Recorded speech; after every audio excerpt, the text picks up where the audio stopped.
arredondou aí praticamente 80%. Nós já estamos chegando aí em novembro, e esses 20% restantes, eles serão aí liquidados pelos produtores retardatários, que por algum motivo, por uma questão de crédito ou alguma dificuldade, não puderam adquirir o seu produto antecipadamente. Então esses 20% aí serão liquidados aí por esses produtores retardatários, né? E também por aqueles pequenos produtores que geralmente nessa época do ano é que adquirem o seu produto para sua lavoura, geralmente para suas lavouras de extensões menores. Então, é o que tem acontecido. Por exemplo, no Paraná, Leonardo, praticamente todo o mercado de fertilizantes já aconteceu, né, já foi liquidado, enquanto nós aqui, de uma característica peculiar do estado de Goiás, tem liquidado aí 80% da demanda de fertilizantes, da necessidade, e os 20% aí serão liquidados aí nesses próximos 2 meses, nesses 2 meses finais aí do ano. Então, os produtores rurais de Goiás, eles apresentam um perfil de antecipação de compra bastante grande, né? Então, é por esse motivo que nós chegamos aí, até no início do segundo semestre, aí, nós já chegamos aí a quase 65% do mercado já tinha andado, exatamente pelo motivo de que os nossos produtores possuem essa característica de antecipar a compra dos seus fertilizantes. Enquanto que as usinas sucroenergéticas, né, que é uma realidade bastante importante no estado, um ramo da agricultura que tem crescido bastante, o setor sucroenergético, também aí vivendo um bom momento de preços altos do açúcar e do etanol. Então eles voltaram novamente a investir nas lavouras e começaram então, a partir do início da safra desse ano, a investir de forma pesada na adubação da soqueira da cana-de-açúcar, aí renovando então os canaviais. Então isso aumentou aí consideravelmente o consumo de fertilizantes aí durante o ano de 2010. Só lembrando um pouco dessa questão de quando se trata do defensivo, muito do mercado gira mais próximo da safra. Por quê? Porque onde ocorre o lançamento dos planos safras, do pacote para a safra, né, das principais empresas, então é um mercado mais demorado do que o de fertilizante. Ou seja, o produtor opta por estar comprando mais próximo da safra. Muito porque também não se faz muito estoque desses produtos na propriedade. Então o mercado de defensivos tem começado a girar a partir do mês. A gente acredita que em torno dos 20% a 30% dos defensivos já foram comprados, e o restante vai sendo comprado com o decorrer da cultura. E outra situação bastante importante que a gente tem que recordar, que é possível que esse ano haja um aumento na compra de defensivos, porque com os preços dos commodities no patamar mais elevado, é esperado um dos maiores de tecnologia. Sendo assim, é previsto uma utilização maior de defensivos. Em contrapartida, deve ocorrer também um acréscimo das porcentagens de lavouras geneticamente modificadas, que utilizam menos defensivos químicos, porém, com a tecnologia, isso deve contrabalancear. Bom, então, se falando agora em termos de custo de produção, Leonardo, e também falando aqui sobre as relações de troca, então, como nós já falamos aqui, o fertilizante que é um dos principais elementos que impactam o custo de produção agrícola, né?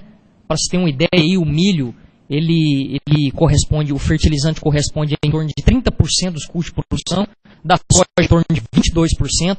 Então são elementos que impactam grandemente os custos de produção totais dessas culturas. Então nós vemos aí que com a elevação do preço dos insumos, isso impactou diretamente nos custos de produção. E esses custos de produção, Leonardo, aliás, esse impacto só não foi tão grande na relação de troca, exatamente porque o preço dos produtos agrícolas melhoraram também nesse momento, né? Para você ter uma ideia, nós temos aqui o exemplo do milho. O milho no mercado local goiano, ele custava aí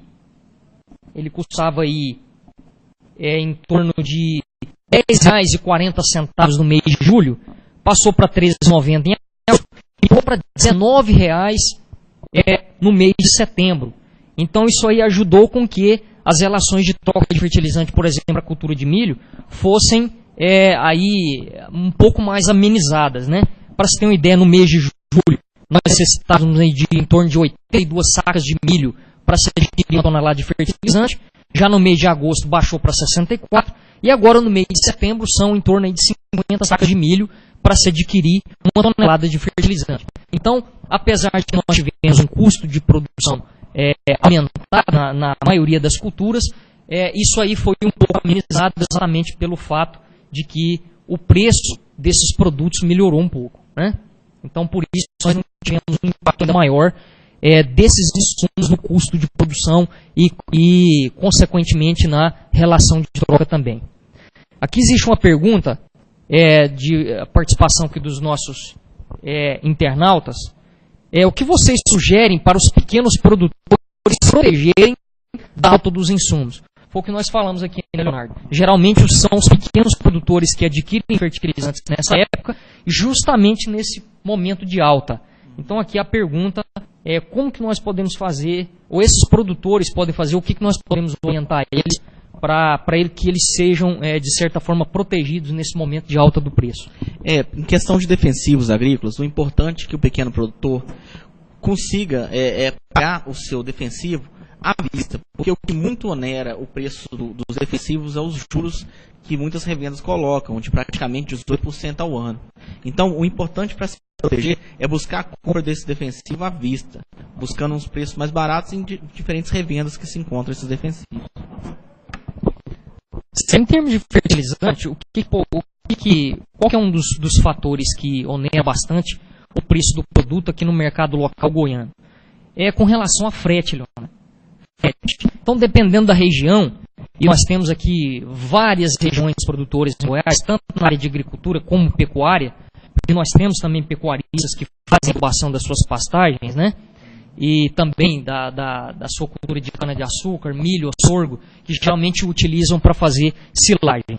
Bom, é claro que o principal instrumento é a antecipação de preço. Nós falamos a antecipação de compra. Nós falamos aqui que historicamente o preço do fertilizante é melhor no primeiro semestre. Então esse é o melhor momento de fazer a compra. Então um dos principais instrumentos é exatamente a antecipação de compra. E quando não há possibilidade de antecipação de compra, aí você pode utilizar a negociação de frete, que é também um dos elementos, um dos instrumentos que oneram muito o preço do produto quando entra porteira adentro da fazenda. Então o frete hoje é considerado um dos grandes vilões aí e que impactam no custo final de produção desse pecuarista ou desse pequeno agricultor. Isso. Eu gostaria, antes de dar prosseguimento à conferência, lembrar a vocês que nos acompanham, né, para participar junto conosco dessa conferência, fazendo perguntas, né, através do e-mail da comunicação @faeg.com.br. E gostaria também de estar falando um pouco sobre a questão técnica dessa utilização de defensivos quanto de fertilizantes. É importante que o produtor, na tomada de decisão de utilização, considere a questão técnica, ou seja, a aplicação de algum defensivo deve ser indicada após um diagnóstico de um agrônomo na sua lavoura. Não se deve estar fazendo uma aplicação muitas vezes se torna desnecessária sem a utilização desse agrônomo. Ou seja, a gente tem um chamado nível de dano econômico que a partir daí se utiliza esses defensivos. Mesma coisa com o fertilizante. É importante que o produtor faça a sua análise do solo, diagnostique a quantidade de nitrogênio, de fósforo, de potássio, para estar buscando uma melhor adubação do seu solo. Eu gostaria de fazer essa lembrança, que é importante que o produtor obedeça essa questão técnica também. Muito bem lembrado, Leonardo, e fazendo aqui então menção disso que você acaba de falar, só para você ter uma ideia, uma análise de solo completa hoje gira em torno de R$30. Né? R$30 custa uma análise de solo. E para o pequeno produtor é um instrumento extremamente importante, porque como você disse, ele vai mensurar corretamente a quantidade de produto que ele vai aplicar, ou no pasto, ou na cana, ou no sorgo, ou no milho. Então isso aí com certeza vai diminuir bastante os seus custos, né? Então, falando aqui um pouco mais sobre os preços no mercado local, nós somos altamente dependentes dos preços e dos produtos no mercado externo. Então o dólar também é um dos elementos que impactam grandemente o preço, principalmente dos fertilizantes, né? E hoje nós estamos enfrentando problemas de embarque dos portos que nós temos no Brasil. Então, falando, Leonardo, o problema de logística que nós temos no Brasil não é só do transporte de grãos, mas também no transporte de insumos que chegam na fazenda, né? Então hoje nós estamos enfrentando problemas de congestionamento nos portos, especialmente o porto de Paranaguá, que é onde chega basicamente toda a matéria-prima de fertilizantes aqui para o Brasil e também para Goiás, logicamente. Então isso aí tem provocado, além dessa alta demanda nesse momento, que com certeza influencia no preço, nós estamos enfrentando também problema nos portos, o que encarece bastante os fretes desses produtos até chegar nos pontos de distribuição de mistura no estado, e depois disso ainda agrega mais frete até chegar na fazenda, na propriedade do produtor, né? Então o tempo chuvoso também nesse momento, especialmente no litoral, tem prejudicado também essa questão. Então, só para enfatizar aqui que o problema da logística também influencia grandemente nessa questão do preço dos insumos agrícolas, não só de fertilizantes, mas como também de defensivos. É importante frisar o alto custo, né, dessa questão portuária. Hoje, praticamente você paga $10 por tonelada todo o trâmite que você faz na região portuária, enquanto em outros países, que tanto qual a gente vê no vizinho Argentina, esse valor passa de R$6.